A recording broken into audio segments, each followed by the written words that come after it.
What's up, CHFFL? I want to talk to you today about our buy-in for the 2018-19 season. I apologize that this is going to cause a delay in my preview series, but we'll get right back to that after this.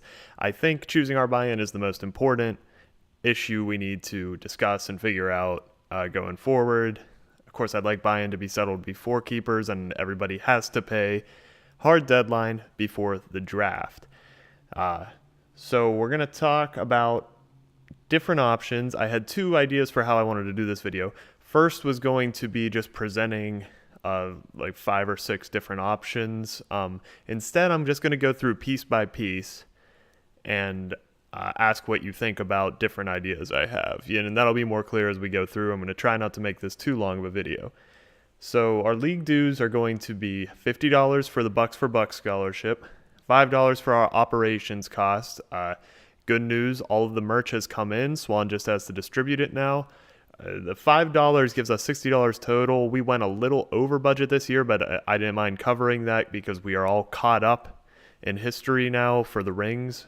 So $5 going forward should be good, and maybe we can get some nicer stuff. And then those two things and the buy-in. The buy-in is what, of course, gives us our payout at the end of the year and our rewards. It's been $35 the past few years. I think we could increase that now that everybody has jobs. So let's talk about the different options. Increasing the buy-in, and then adding bonuses. I have 2 ideas for bonuses. First is for the top score of the week. This is a pretty common one leagues do. Whoever scores the most points in any week will get, I have $10 or $15 as an estimate. The second one is going back to bowl week, which, if you remember, we did when we were in high school for the first couple years of the league. And that is where, when we get to playoffs, it's a 12-team tournament. This doesn't affect anything for the winners bracket, the guys who actually make the playoffs. But now it will be a full bracket where the bottom players compete to get in a better final week game, and everybody who wins their last week will get a bonus payout. What I need to know from you by the end of this video is how much you think the buy-in should be, and give me like what you think it should be and what you're willing to do. I don't want to make the buy-in too high that it's upsetting people. And then 2, if you want there to be bonuses or if you want any increase in buy-in to just go to first, second, third place. So keep that in mind, and let's dig in here. So with our current $35 buy-in, that means that your total dues you'd have to get to me through Venmo or some other way would be $90. That gives us our $420 pot and the same payout that we've had. If we bumped it up to $50, the total dues would be $105, but it gives us an extra $180 in the pot. And you see for $75, it would be $130 total to play, and then the pot would be a lot higher at $90 or $900. And I kind of have used these 3 guesses as an estimate. We could go maybe a little, I don't want to push too much higher than 75 at this point, but if you guys think you'd like to, let me know.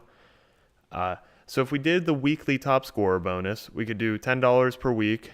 I'm doing these assuming we stay 17 weeks. I know we're going to also have a discussion about cutting it down to 16, but you get $170 taken from the pot. We could do that with only a $50 buy-in and keep our payouts to the top 3 basically the same. Sorry, we could do $15 a week would be $255 out of the pot, but it's a little nicer from week to week. I think we'd have to go up to the $75 buy-in or something higher than $50 to get that.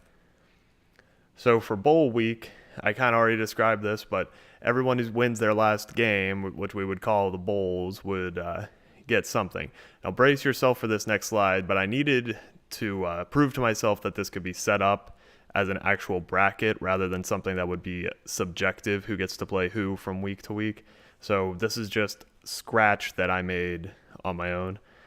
And if you don't get overwhelmed, I assume that the higher seed wins every game, and it does work, and it will work objectively. So if you win, you'll kind of rise through, and if you lose, you'll drop down.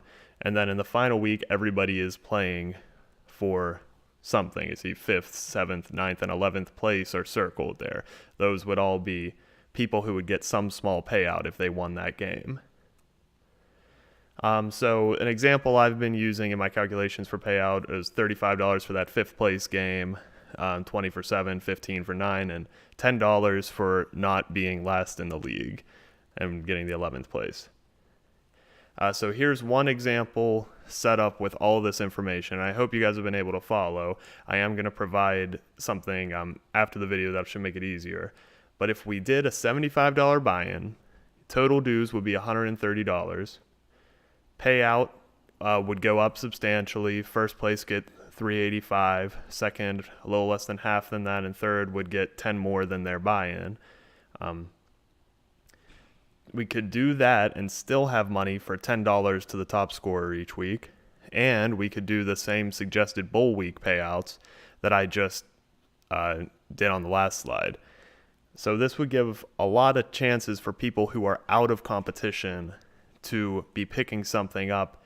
I personally love the bowl week idea just because that gives everybody a reason to fight to the very end.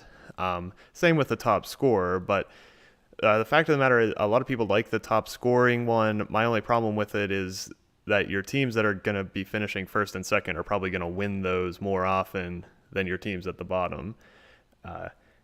So I like the bowl week because it keeps everybody around to the end. I have an Excel spreadsheet with a bunch of options that I was going to give you, but instead of going through all of them, I'm going to put a link to that spreadsheet, and it has the picture of my tournament bracket in the description to this YouTube video. So go check that out and get into the Hangouts. Let me know about where between $35 and $75-ish you think the buy-in should be, and then let me know which bonus ideas you like. Thank you for sticking with me through this video. I know that these informational ones are not as fun as the Outlook videos, which I will get back to, but feel free to subscribe to get those right away. And if you need a little break and you want to check out the Outlook videos that I have so far, playlist is also in the corner. Thank you for watching. I'll see you in the Hangout. Goodbye.